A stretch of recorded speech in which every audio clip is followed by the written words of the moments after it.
La teoría de la mente se refiere a la habilidad humana de comprender y atribuir estados mentales a otras personas, tales como creencias, deseos, intenciones y emociones.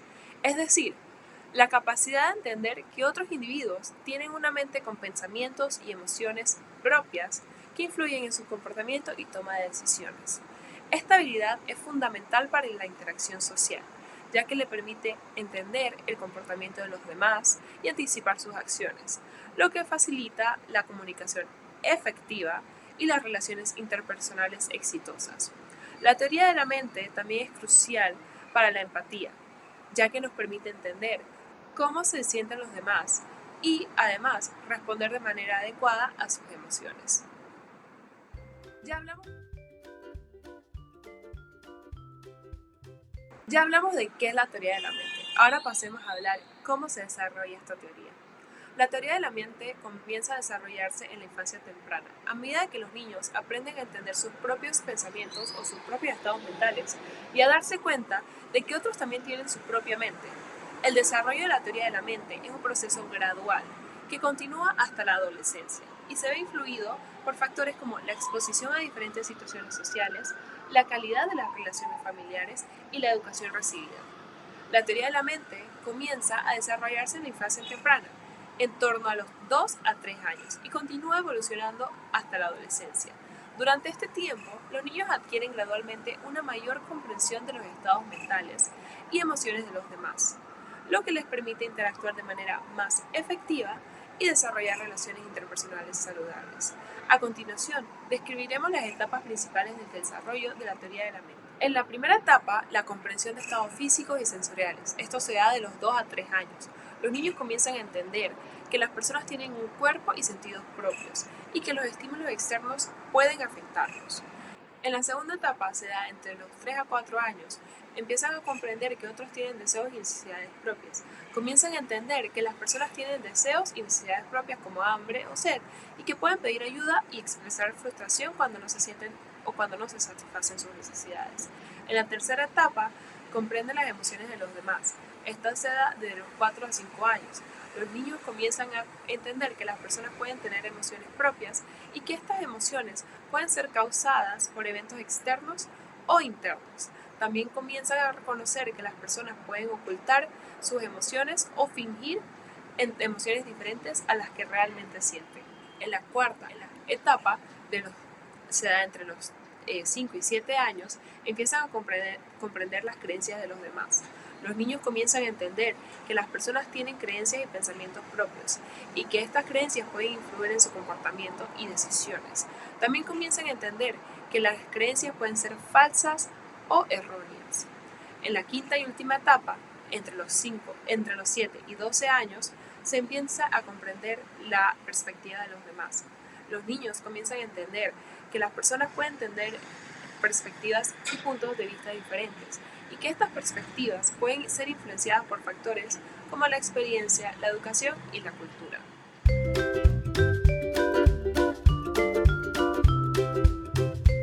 Ahora vamos a hablar de las dos habilidades que nos regala la teoría de la mente. Encontramos a la teoría de la mente cognitiva y la teoría de la mente afectiva. Vamos a ver de qué se basan las dos y sus diferencias. La teoría de la mente cognitiva y la teoría de la mente afectiva son componentes diferentes que encontramos dentro de la teoría de la mente.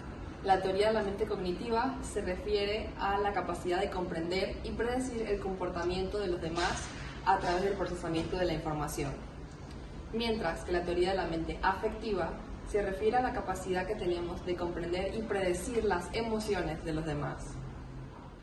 En términos generales, podemos entender que la teoría de la mente cognitiva se enfoca en la capacidad de inferir los pensamientos, creencias, intenciones y deseos de las demás personas a partir de pistas contextuales y de comportamiento, mientras que la teoría afectiva se enfoca en la capacidad de inferir los estados emocionales de los demás a partir de sus expresiones faciales, tono de voz y otros signos no verbales. Aunque son diferentes, ambas, la teoría afectiva como la cognitiva, se superponen y se parecen en muchos aspectos. Tanto la cognitiva como la afectiva implican la capacidad que hablamos de ponerse en el zapato del otro y considerar cómo se sentiría o pensaría en una situación determinada. Además, ambas habilidades son esenciales para la interacción social y la comunicación efectiva. Ambas nos ayudan a practicar la empatía. A continuación, voy a describir algunos de los principales roles que juega la teoría de la mente en la comunicación efectiva. Número 1. Nos ayuda a comprender las intenciones de los demás. Esa capacidad de entender las intenciones de los demás es importante para interpretar el significado de las palabras y acciones de otras personas. Si alguien se comunica de manera confusa o ambigua, la capacidad de entender sus intenciones puede ayudarnos a nosotros a inferir lo que quieren decir. Número 2. Reconocer las emociones de los demás. La capacidad de reconocer las emociones de los demás nos permite responder de manera adecuada y empática. Por ejemplo, si alguien parece triste o enojado, podemos ajustar nuestra respuesta para proporcionarles consuelo o apoyo. Número 3. Adaptar nuestro lenguaje a la audiencia.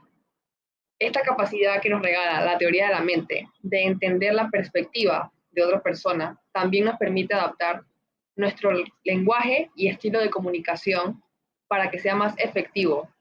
Si hablamos con alguien que no comparte nuestro conocimiento o experiencia, somos capaces de ajustar nuestra comunicación para hacerla más accesible y comprensible para la otra persona.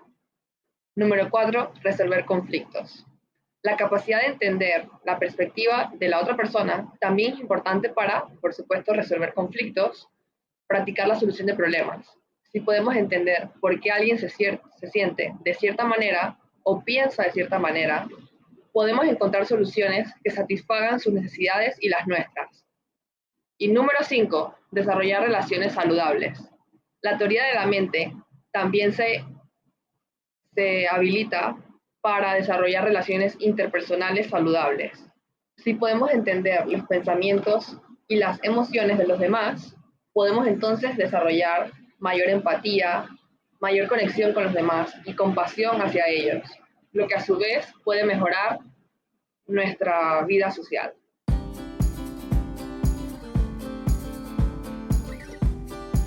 Ahora, si te preguntas cómo se estudia esta teoría de la mente, aquí te viene todo sobre el experimento de la falsa creencia.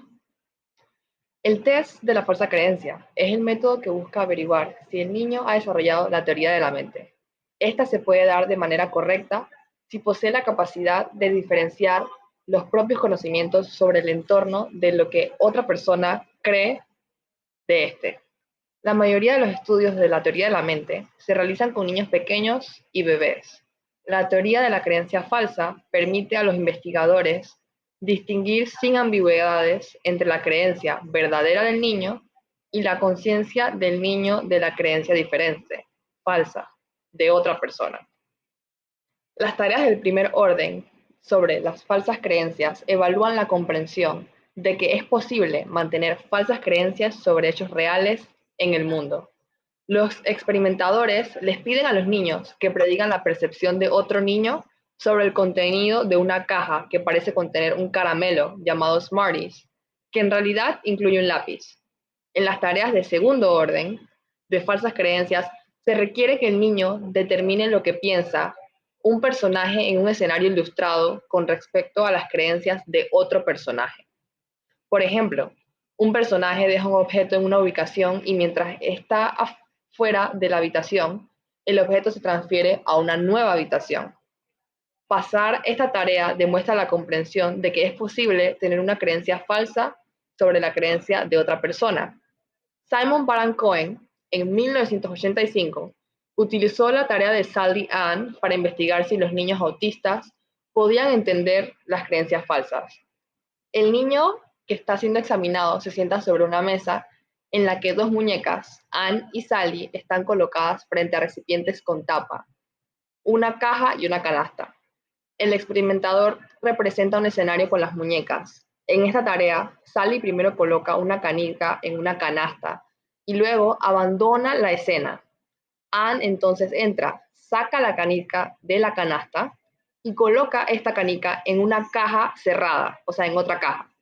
Luego el experimentador pregunta al participante dónde buscará Sally la canica. Si el niño pasa, él o ella señalarán la canasta, entendiendo que aunque esto ya no es la realidad, ya que la canica ahora está en la caja cerrada, Sally posee una falsa creencia de que la canica está todavía en la canasta, porque ella no vio a Anne cambiarla de lugar. Señalar la canasta es entender que Sally tiene su propio conjunto de creencias sobre el mundo que difieren de las del niño. Él o ella sabe dónde realmente está la canica, pero entienden que Sally no.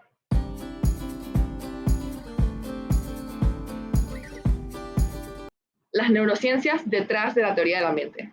La base neurobiológica de la teoría de la mente se compone de tres sistemas que se activan mediante tareas que implican el proceso de mentalización. Primero tenemos el córtex prefrontal medial, el cual es crucial en tareas como el engaño, y se encarga de hacer la distinción entre los esquemas de estados mentales y los físicos o inanimados. Segundo, el surco temporal, superior derecho. Actúa sobre la detección del movimiento y advierte la conducta en el otro.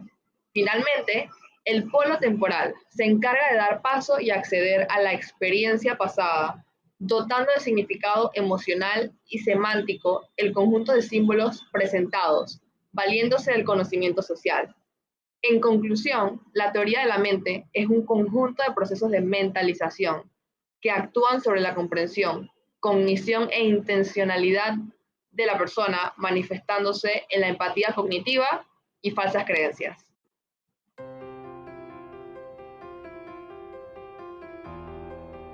Cómo el autismo afecta la teoría de la mente y cómo puede influir en el comportamiento y la comunicación social. En el caso de los trastornos del espectro autista, se ha demostrado que existe una dificultad para desarrollar y utilizar la teoría de la mente. Los individuos con espectro autista tienen dificultades para comprender y predecir las intenciones, emociones y pensamientos de los demás, lo que puede llevar a comportamientos sociales inapropiados y dificultades en la comunicación. Esta dificultad se manifiesta en el lenguaje, ya que los individuos con TEA pueden tener dificultades para entender las intenciones de las palabras y frases que utilizan los demás en la comunicación.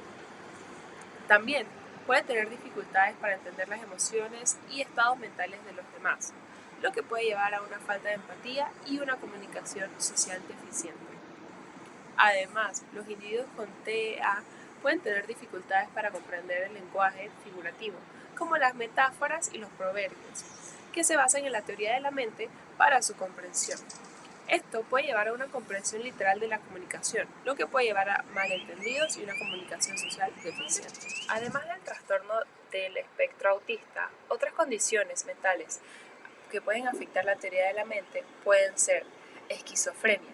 Las personas con esquizofrenia pueden tener dificultades para comprender la teoría de la mente debido a su desconexión con la realidad. Las personas con esquizofrenia también pueden tener dificultades para comprender su propia teoría de la mente, y lo que puede llevar a una falta de conciencia de sus propias emociones y pensamientos. La depresión. Las personas con depresión pueden tener dificultades para comprender la teoría de la mente por la falta de interés en las emociones y pensamientos de los demás.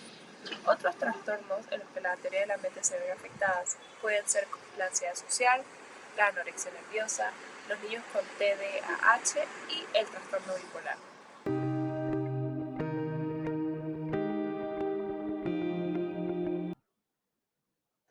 Como ya sabemos, la teoría de la mente puede ayudarnos a entender por qué alguien se siente triste o molesto en cualquier situación determinada, lo que nos permite responder de manera empática y compasiva.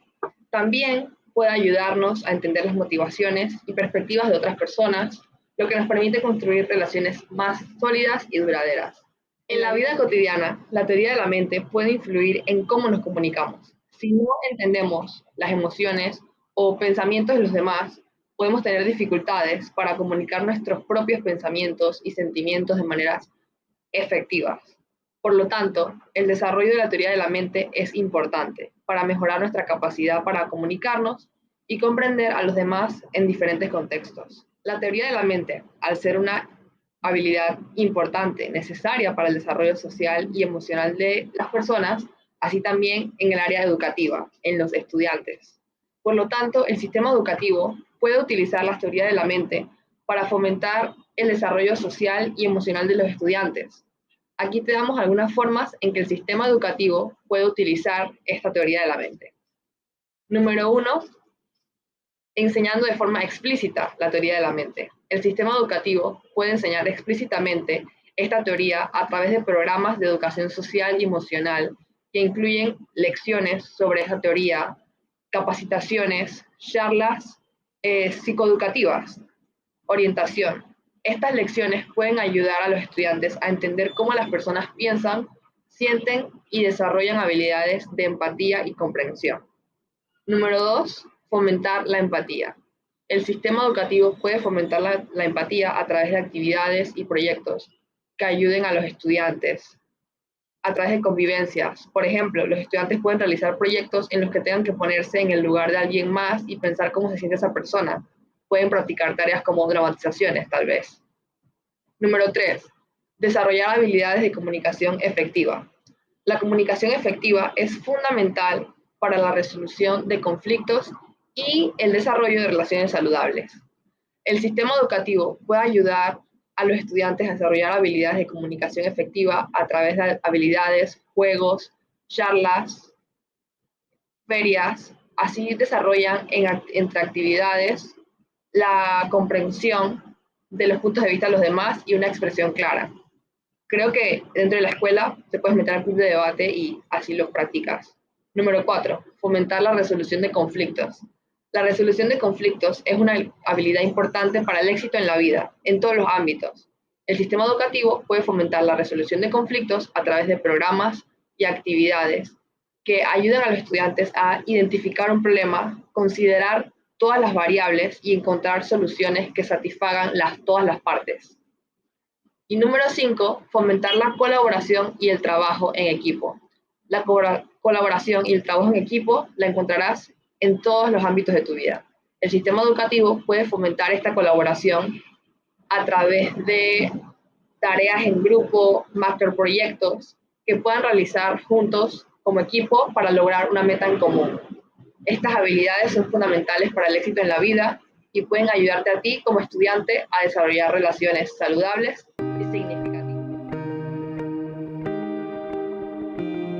La teoría de la mente es una habilidad fundamental para las relaciones interpersonales y la interacción social en general. En la vida cotidiana, la teoría de la mente puede influir en nuestra capacidad para comunicarnos efectivamente, comprender los sentimientos y pensamientos de los demás y responder adecuadamente a diferentes situaciones sociales. Es por eso que hoy queremos darles algunas estrategias para mejorar la teoría de la mente en personas de todas las edades. En primera parte tenemos los juegos de rol. Los juegos de rol pueden ayudar a las personas a practicar la empatía y a entender diferentes perspectivas. Por ejemplo, un juego de rol donde se simula una situación social puede ayudar a las personas a entender cómo se sienten los demás en diferentes situaciones y a practicar la respuesta adecuada. Narración de cuentos. Narrar cuentos que involucren diferentes emociones y perspectivas puede ayudar a las personas a comprender mejor las emociones y pensamientos de los demás. Además, los cuentos también pueden ayudarnos o ayudar a las personas a identificar diferentes pistas sociales como el lenguaje corporal y las expresiones faciales. Observación y discusión de emociones. Observar las emociones de los demás en diferentes situaciones y discutirlas puede ayudar a las personas a comprender mejor las emociones y pensamientos de los demás. Desarrollar la empatía. La empatía es fundamental para la teoría de la mente, por lo que desarrollar la empatía puede ayudar a mejorar la habilidad de entender las emociones y pensamientos de los demás. Práctica de la toma de perspectiva. La práctica de la toma de perspectiva puede ayudar a las personas a entender diferentes perspectivas y a comprender cómo los demás pueden sentirse en diferentes situaciones. Esto puede implicar la práctica de diferentes ejercicios que promueven la toma de perspectiva, como ponerse en el lugar de otra persona y reflexionar sobre cómo se sentirán en una situación determinada. Recordemos que la teoría de la mente se refiere a la habilidad humana de comprender y atribuir estados mentales a otras personas, como creencias, deseos, intenciones y emociones. Entonces nos referimos a la capacidad de entender que otros individuos tienen una mente con pensamientos y emociones propias que influyen en su comportamiento y toma de decisiones. La esquizofrenia, trastorno bipolar, ansiedad social, los niños con TDAH y depresión son trastornos en los cuales la teoría de la mente se pueden ver afectados. También, la teoría de la mente puede ser utilizada por los educadores para ayudar a los estudiantes a desarrollar habilidades sociales y emocionales. Al fomentar la empatía, enseñar habilidades de comunicación efectiva, practicar el trabajo en equipo y enseñar habilidades de resolución de conflictos. Los educadores pueden ayudar a los estudiantes a entender y comunicar mejor sus emociones y pensamientos, lo que a su vez puede mejorar la interacción social y el bienestar emocional de los estudiantes.